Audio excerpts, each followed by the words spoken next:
Bienvenue sur Déclic Invest. Aujourd'hui, j'ai une question pour vous. Et la question est la suivante. Faut-il être riche pour investir? De nos jours, beaucoup de personnes pensent que l'investissement est réservé à une élite, une minorité de gens qui ont déjà beaucoup d'argent. Pourtant, cette idée est non seulement fausse, mais elle empêche des millions de personnes de construire leur avenir financier. Alors, et si je formulais la question autrement en disant: l'investissement peut-il justement être un moyen de devenir riche? Ensemble, nous allons répondre à cette question en apportant des arguments et exemples pertinents afin de permettre à ceux qui croient toujours à ce mythe de prendre conscience et prendre leur avenir financier en main.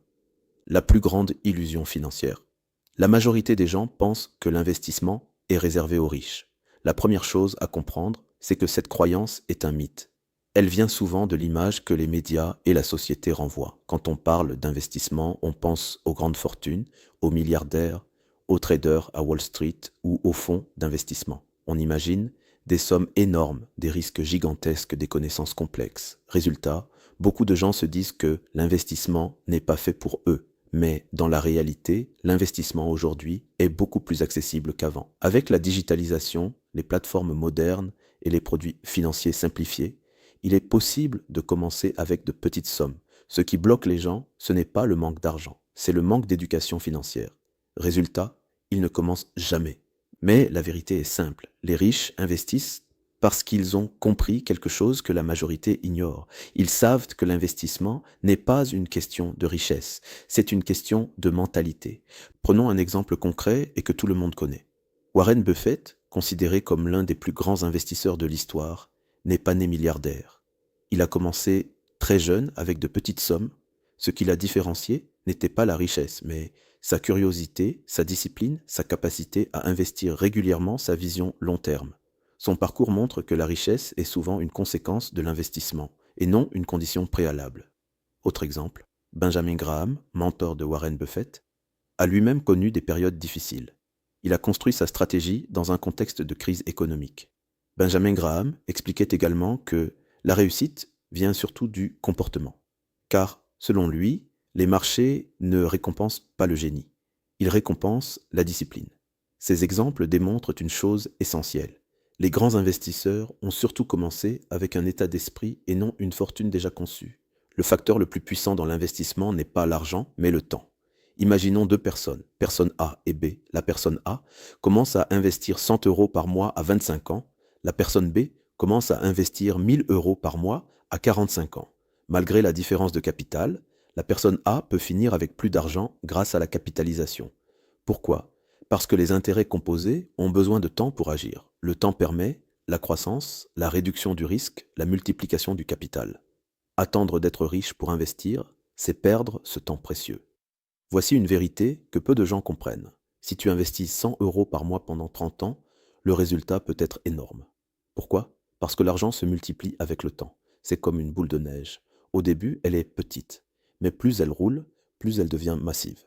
Le problème, c'est que la plupart des gens veulent une avalanche, sans construire la boule. Le piège de la richesse. Beaucoup de gens voient le fait d'avoir peu d'argent comme un handicap. En réalité, c'est souvent un avantage. Quand on débute avec peu, on apprend sans pression, on fait des erreurs à faible coût, on développe une discipline, on construit des habitudes. Les investisseurs qui commencent avec de grosses sommes font souvent des erreurs plus graves, parce qu'ils n'ont pas construit ces bases. L'apprentissage progressif est une force. Si tu n'investis pas, quand tu gagnes peu, tu n'investiras pas quand tu gagneras beaucoup. Pourquoi? Parce que les habitudes financières ne dépendent pas du revenu, elles dépendent du comportement. Si aujourd'hui tu dépenses tout, demain tu dépenseras encore plus. Commence avant d'être prêt. Pas quand tu as lu tous les livres, pas quand tu comprends parfaitement la finance, pas quand le marché sera mieux placé. Commence maintenant. Avec ce que tu as, même si c'est 20 euros. Pourquoi? Parce que l'expérience réelle vaut 1000 simulations. Perdre 5% sur 100 euros vous apprend plus que 1000 articles sur la volatilité. Gagner 10% sur un petit capital crée une confiance que aucune théorie ne peut instiller. L'école t'apprend à étudier et avoir de grands diplômes, à travailler et à gagner un gros salaire, à chercher la sécurité. Mais elle ne t'apprend pas à mettre ton argent à ton service, à faire travailler ton argent, à construire des actifs, à créer des revenus passifs. Résultat, des millions de personnes travaillent toute leur vie sans jamais construire de richesse. Le piège psychologique, vouloir devenir riche avant d'investir. Beaucoup de personnes pensent « je vais investir quand je gagnerai plus ». Mais ce raisonnement est dangereux. Pourquoi? Parce que les habitudes financières se construisent comme tôt. Si tu n'investis pas avec peu, tu n'investiras pas avec beaucoup, car plus le niveau de revenu augmente, plus le niveau de dépenses augmente également. Ce phénomène est connu. Plus on gagne, plus on consomme. Sans discipline, l'augmentation du revenu ne crée pas de richesse. Il est très capital de faire la différence entre le revenu et la richesse. L'erreur courante que font les gens est de confondre revenu et richesse. Une personne peut avoir un revenu élevé et être pauvre financièrement si elle ne possède pas d'actifs et dépend uniquement de son salaire.